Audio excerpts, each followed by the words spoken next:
Good afternoon and welcome back to TMNtv News. I'm Kerrigan Hutton and today is December 4th, 2023. Today we'll be covering stories on national government and AI as well as some campus news. Friday morning, the House of Representatives voted 311 to 114 to expel New York Representative George Santos. Santos, a Republican, is now just the sixth representative to be expelled in House history. Grounds for his expulsion included financial indictments such as wire fraud, money laundering, and theft of public funds. Here is more on the situation from Fox 5 New York. Breaking news, George Santos is out. The now former Republican congressman from Long Island was expelled from the U.S. House of Representatives less than an hour ago. A special election will now take place. Jody Goldberg is live for us outside his office in Douglaston, Queens, or I should say what used to be his office in Douglaston, with all the details from this morning. Jody, take it away. Chris, we have a lot to talk about. Well, right now, the awning behind me still says Congressman George Santos, but he's not going to be here anymore. History in the making. This is the first time Congress has expelled a member without a conviction. That's right. And many people thought the vote wouldn't happen, or they were unsure of whether or not it would be passed. That's because this was the third go-around, but at the 11th hour, Congresswoman Stefanik was trying to talk to other members of Congress to sway their vote, but it didn't work. This third go-around, 311 to 113, Santos was expelled. Many people wonder why this go-around they had the votes. Well, it came after the bombshell House Ethics Committee report that accused Santos of breaking federal law. The report revealed they had proof he duped donors and used campaign cash to fund his lavish lifestyle.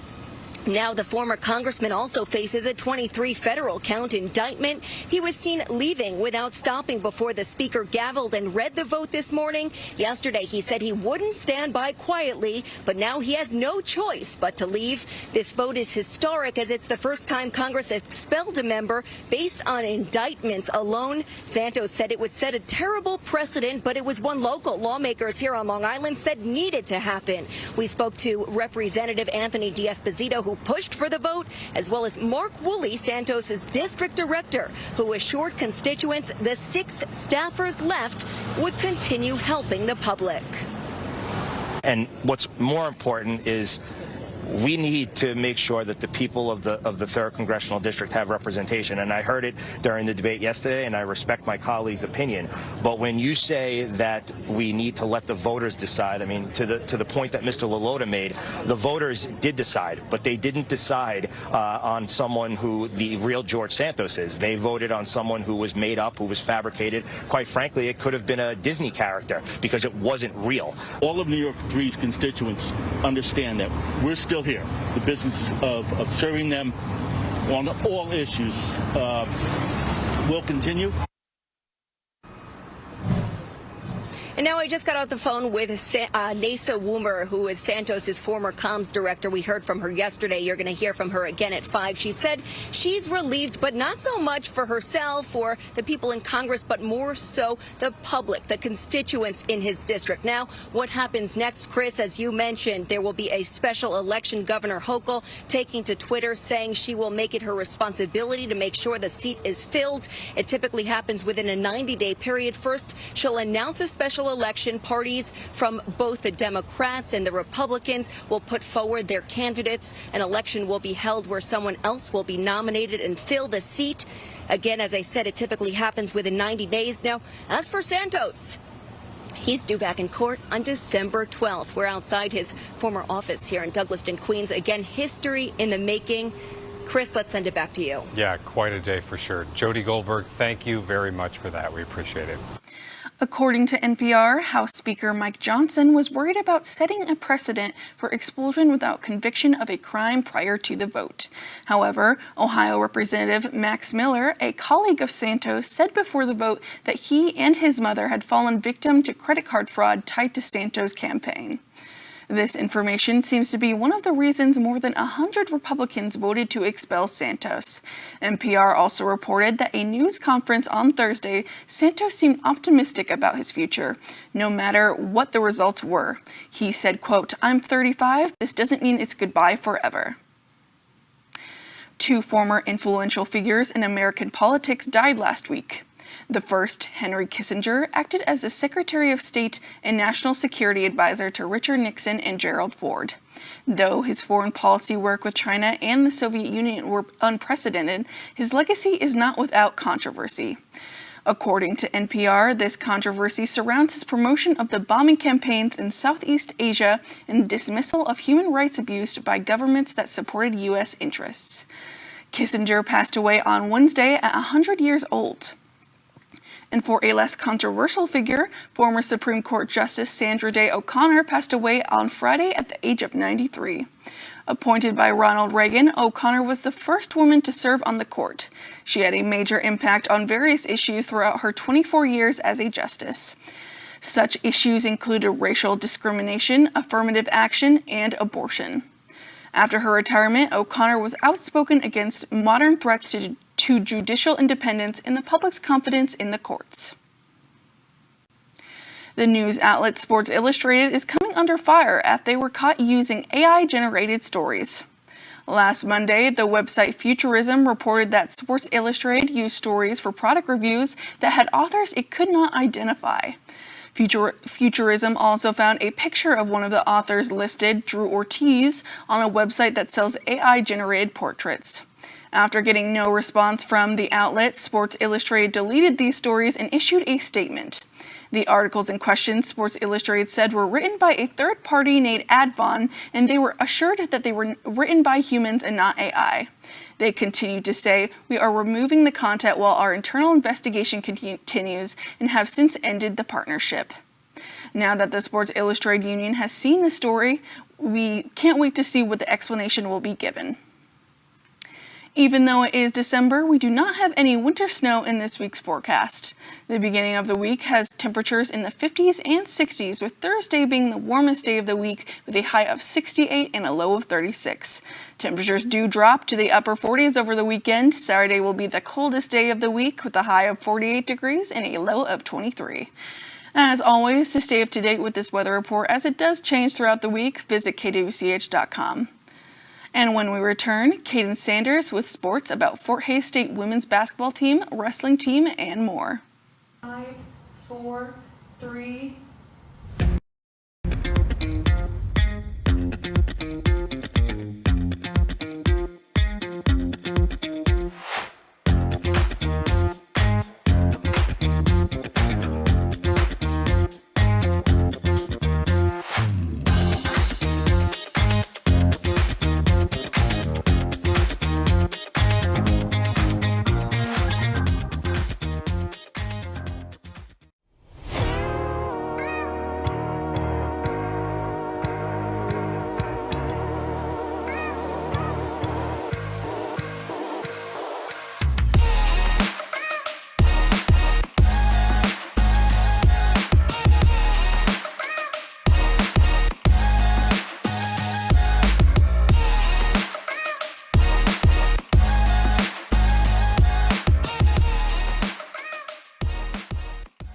We know you'll love what you see here on our campus in Hays, America.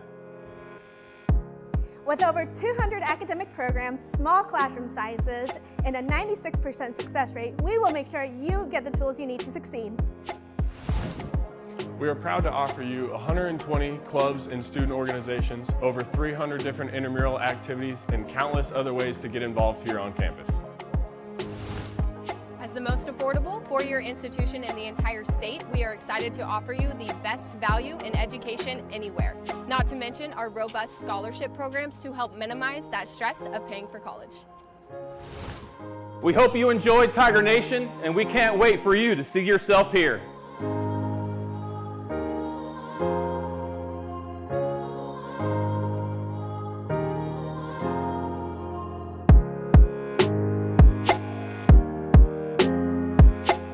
Welcome back. I'm Caden Sanders here to bring you your weekly sports update. The women's basketball team was on the road this past weekend as they traveled to Oklahoma to take on Northeastern State in Rogers State. On Thursday, the Tigers defeated Northeastern State 63-52. Junior Jesse Salick had a career high in points with 18 against the Riverhawks. On Saturday, the Tigers took on the Hillcats, and the Tigers handled business, winning 58-44. Katie Wagner had a double-double performance and made it 3 double-doubles for the season. The Tigers look to protect their undefeated record at home against Northwest Missouri State, who is 7-0 on the season, Thursday night. And then on Saturday, take on Missouri Western, who is 5-2 on the season and 23rd in the nation going into last weekend. The men's basketball team also competed in their Oklahoma trip, going 1 of 1. Fort Hays won against Northeastern State 65-43. The Tigers earning double figures. Caleb Hammocky scored 22, with Elijah Nanabu scoring 15 and Sean Riley putting up 10 points. In Claremore, the Tigers went up against a white-hot shooting three-point team in the Hillcats. Rogers State came out 11 of 14 from beyond the arc, leaving the Tigers in their dust. Elijah Nanabu scored 14, while Sean Riley put up 12 points. The Tigers moved to 5-2 on the year and have big games against number 15 Northwest Missouri State and Missouri Western. The men's wrestling team competed at home for the Bob Smith Open, welcoming 300 wrestlers to Gross Memorial. For the Tigers, they earned 5 placers. In the 285 class, the Tigers earned 3rd and 4th place as Raya Ostrander defeated Tony Caldwell. In the 141 class, Drew Bell collected 3rd, along with 2 5th-place finishes in Terrius Henry for 197 and Connor Paget in the 174. The Tigers get set for the semester finale at the Midwest Duels on December 16th and 17th in Indianapolis. For the women's wrestling team, they competed in their first ever Bob Smith Open. While the team is still unattached to the university, the Tigers fared well, earning 12 placers. Fort Hays State saw 3 champions in Piper Cadden in 136, Ashlyn Goodwin in 143, and Lila Bloomer in 170. The Tigers will get a break before they compete again in the York University Open on January 13th. The indoor track and field team competed in Wichita and Topeka this past weekend. The team came away with 3 first-place finishes as Hayden Albright won the 400-meter dash, Ethan Fisher won the mile with a time of 4 minutes and 12 seconds, and Jacob Clark won the pole vault 16 feet 8 3/4 inches. The Tigers will compete in 4 more events before 2024.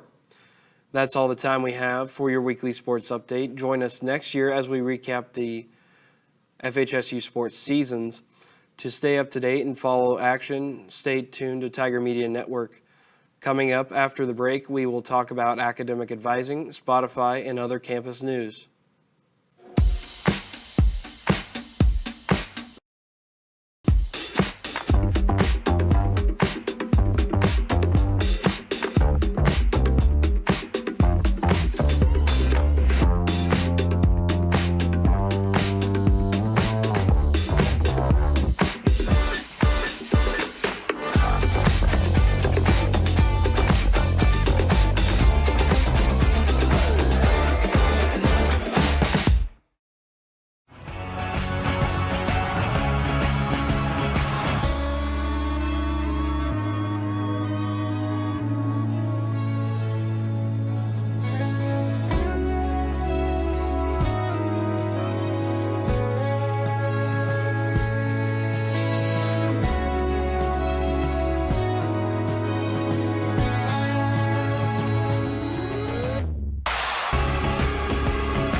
Welcome back. Now we'll focus on some campus news.